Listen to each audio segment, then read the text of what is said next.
Hello, you are watching Shalom World News. I'm Marina Grosu from Washington, D.C. Here are the latest headlines from around the world. Pope Francis has urged nations to look for peaceful ways to resolve the Nagorno-Karabakh conflict. The Holy Father shared his concern for the humanitarian issue in the southern Caucasus region during his Wednesday general audience. He asked all parties to put an end to the fighting and look for peaceful ways to resolve the situation. Officials say that ethnic Armenian forces have agreed to Russia's terms for a ceasefire 24 hours after Azerbaijan's army launched an offensive in Nagorno-Karabakh that killed at least 32 people and injured about 200 in the South Caucasus region.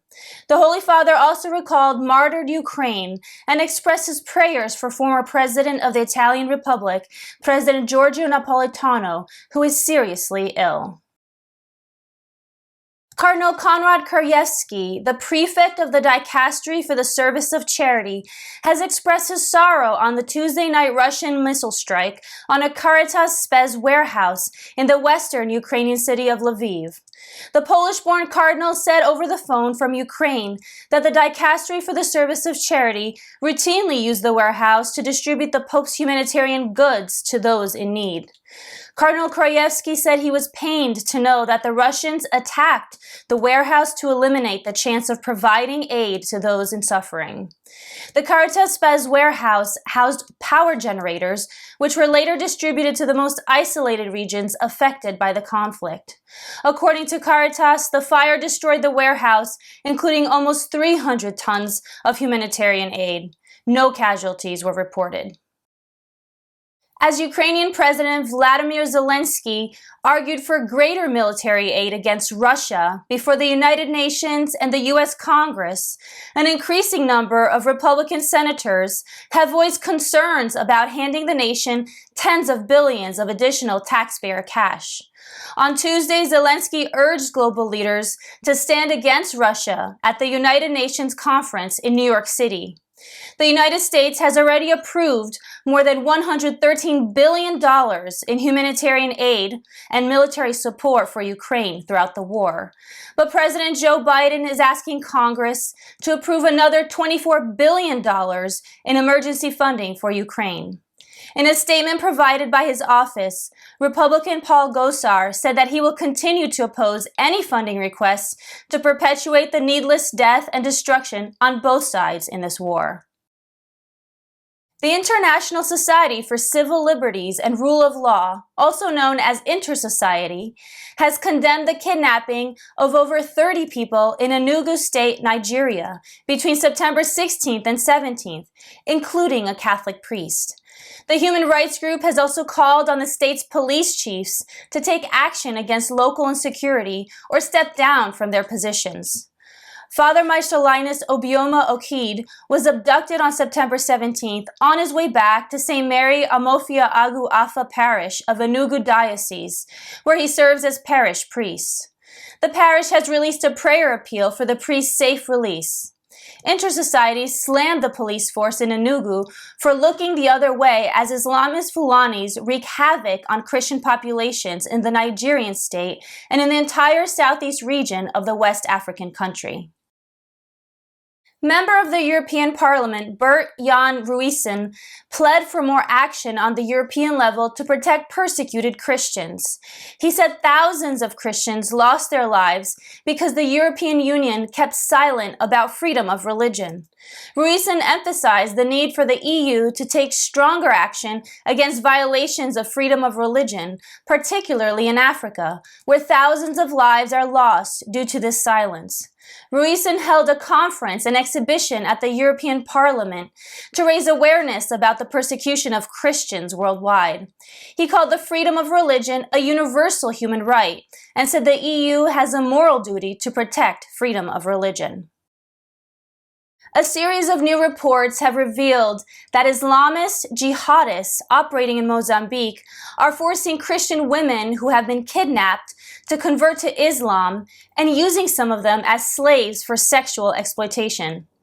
Dennis Hurley, Peace Institute director, confirmed reports of a leaked internal circular, allegedly from the leadership of the Islamic State, advising the group's fighters in the South African nation to kill those who refuse to convert to Islam. Johan Vilhoen said the fighters are turning Christian women into sex objects and forcing them to convert to Islam. Vilhoen added it is reprehensible violation of human rights.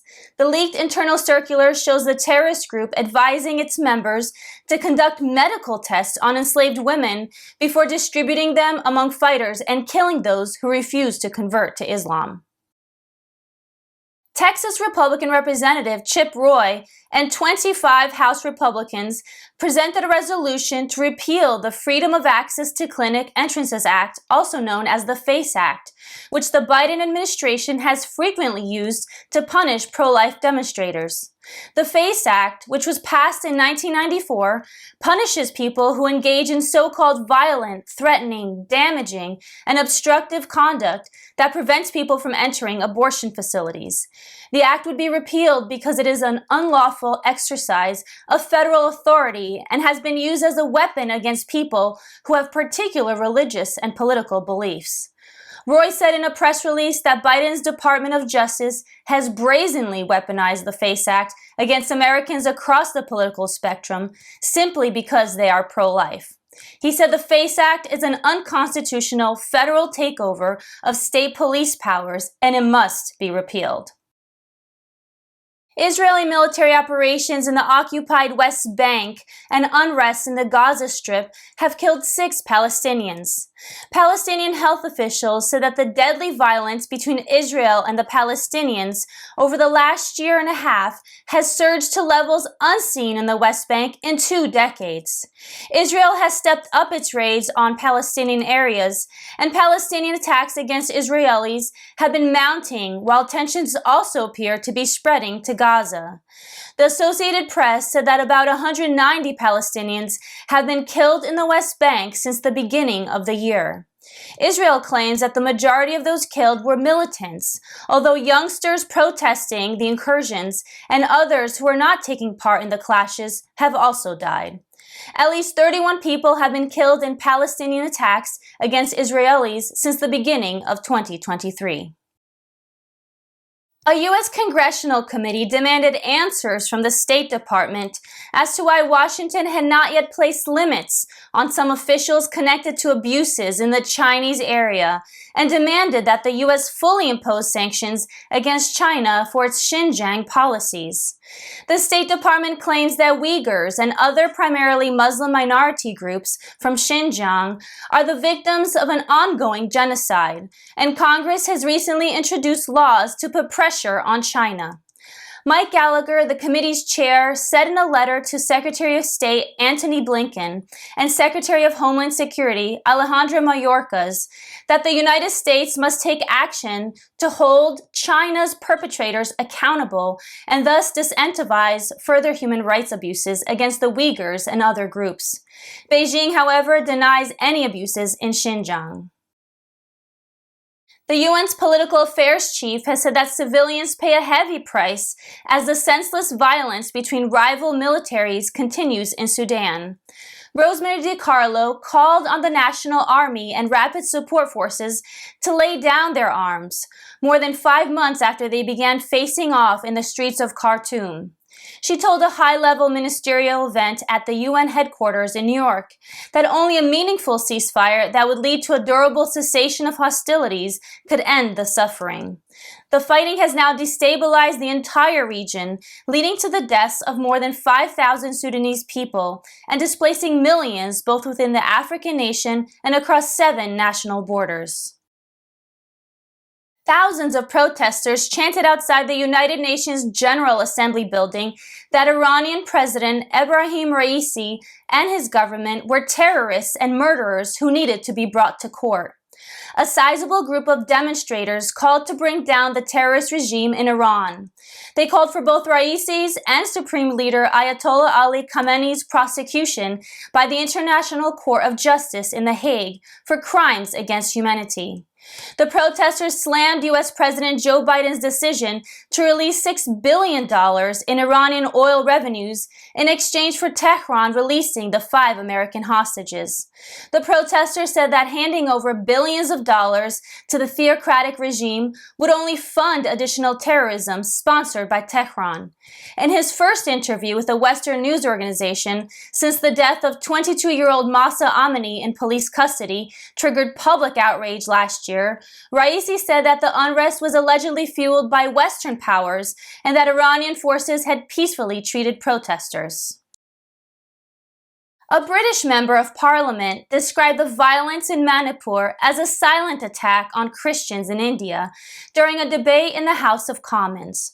During the debate on freedom of religion and belief in Westminster Hall, Democratic Unionist Party MP Jim Shannon questioned UK Minister for the Indo-Pacific Anne-Marie Trevelyan whether UK Prime Minister Rishi Sunak had brought up the violence in Manipur in any official discussions with the Indian government during his trip to New Delhi for the G20 summit. Shannon, chair of the All-Party Parliamentary Group for International Freedom of Religion or Belief, claimed that the perpetrators of the violence are understood to be from Hindu extremist backgrounds, whereas the victims are predominantly Christians. Some 230 churches were destroyed over 4 days. Many perpetrators of the violence did not act randomly. Their violence was deliberately targeted at Christians, and they wanted them to flee from their lands. And those are your latest headlines. Join us again tomorrow for more. You can also visit swnews.org for more updates. Shalom.